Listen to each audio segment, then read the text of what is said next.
पवित्र शास्त्राचे वाचन करण्यापूर्वीची प्रार्थना. हे देवा, तुझा शब्द वाचत असताना आम्हाला तुझी ओळख होऊ दे. तुझे प्रेम व तुझे स्मरण रोजच्या जीवनात होण्यासाठी तू आम्हाला मदत कर. तुझा पवित्र शब्द आमच्या जीवनासाठी कशा प्रकारे आम्ही लागू करावा याची समज दे. हे पवित्र आत्मे, आमच्यातील अज्ञान दूर कर. आमच्या कुटुंबात आणि या जगात हा पवित्र शब्द वाचत असताना तुझ्याविषयी व इतरांविषयी आमच्या हृदयात प्रेम प्रज्वलित कर. आमेन.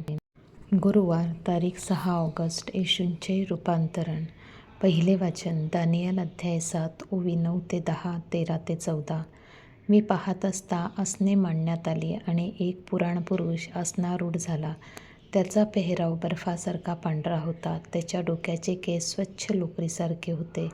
त्याचे आसन प्रत्यक्ष अग्निज्वालामय होते आणि त्या आसनांची चक्रे धगधगीत अग्निरूप होती. त्याच्या समोरून अग्निप्रवाह वाहत होता. हजारो देवदूत त्याची सेवा करत होते. लाखो लोक त्याच्यासमोर उभे होते. न्यायसभा भरली, पुस्तके उघडली गेली. मी रात्रीच्या दृष्टांतात पाहिले, इतक्यात पहा, आकाशातील मेघांवर आरूढ होऊन मानवपुत्रासारखा कोणी आला. तो त्या पुराणपुरुषाकडे आला आणि त्यास त्यांनी त्याच्याजवळ नेले. सर्व लोक, सर्व राष्ट्रे आणि सर्व भाषा बोलणारे लोक यांनी त्याची सेवा करावी म्हणून त्यास प्रभुत्व, वैभव आणि राज्यही दिली. त्याचे प्रभुत्व अक्षय आणि अढळ आहे. त्याचे राज्य अविनाशी आहे. हा प्रभूचा शब्द. देवाला धन्यवाद. प्रतिसाद स्तोत्र. परमेश्वर राज्य करतो, तो साऱ्या भूतलावर परमश्रेष्ठ आहे. दुसरे वाचन. पेत्राचे दुसरे पत्र अध्याय 1 ओवी 16 ते 19.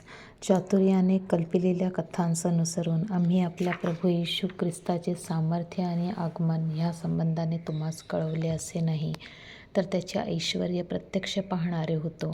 कारण त्याला देवपित्यापासून सन्मान आणि गौरव मिळाला. तेव्हा ऐश्वर्ययुक्त गौरवाच्याद्वारे अशी वाणी झाली की, हा माझा पुत्र मला परमप्रिय आहे, ह्याच्याविषयी मी संतुष्ट आहे. त्याच्याबरोबर पवित्र डोंगरावर असताना आकाशातून आलेली ही वाणी आम्ही स्वतः ऐकली.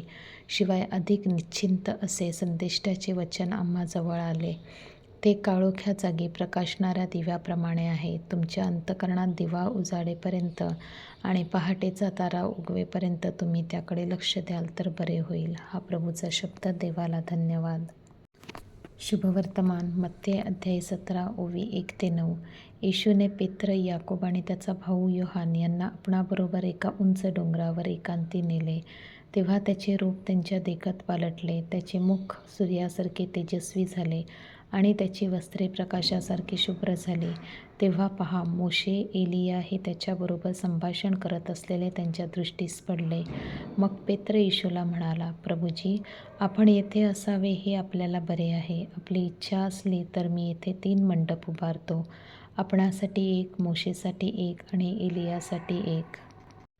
तो बोलत आहे, तो पहा, तेजस्वी मेघाने त्यांच्यावर छाया केली आणि पहा, मेघातून अशी वाणी झाली की, हा माझा पुत्र मला परमप्रिय आहे, ह्याविषयी मी संतुष्ट आहे, याचे तुम्ही ऐका. हे ऐकून शिष्य जमिनीवर पालथे पडले आणि फार भयभीत झाले.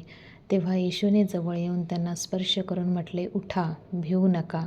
तेव्हा त्याने दृष्टी वर करून पाहिले, तो येशूशिवाय कोणी त्यांना दिसला नाही. नंतर ते डोंगरावरून खाली येताना येशूने त्यांना आज्ञा केली की, मनुष्याचा पुत्र मेलेल्यातून उठवला जाईपर्यंत हा साक्षात्कार कोणालाही सांगू नका. प्रभूचे शुभवर्तमान. हे ख्रिस्ता, तुझी स्तुती असो. चिंतन. येशू आपल्या 3 शिष्यांना ताबोर पर्वतावर घेऊन गेला आणि त्यांच्यासमोर रूपांतरित झाला. त्याचा चेहरा तेजस्वी झाला, वस्त्रे उजळली आणि देवाचा आवाज ऐकू आला, हा माझा प्रिय पुत्र आहे, त्याचे ऐका. या दृश्याने शिष्य भयभीत झाले, पण एकाच वेळी त्यांना प्रभूचा गौरव अनुभवता आला. रूपांतरणाचा अनुभव हे एक आमंत्रण आहे येशूसोबत अधिक जवळून जाण्याचे. जेव्हा आपण प्रार्थनेत शांत होतो तेव्हा आपल्यालाही येशूच्या तेजाचा अनुभव येतो. आपले जीवन बदलवण्याची प्रेरणा त्याच्या प्रकाशातून मिळते. पर्वतावरचा अनुभव आपल्याला पृथ्वीतलावरच्या दैनंदिन आयुष्यात उमेद देतो. प्रार्थना. प्रभू, तू माझ्या जीवनातही तुझे तेज प्रकट कर.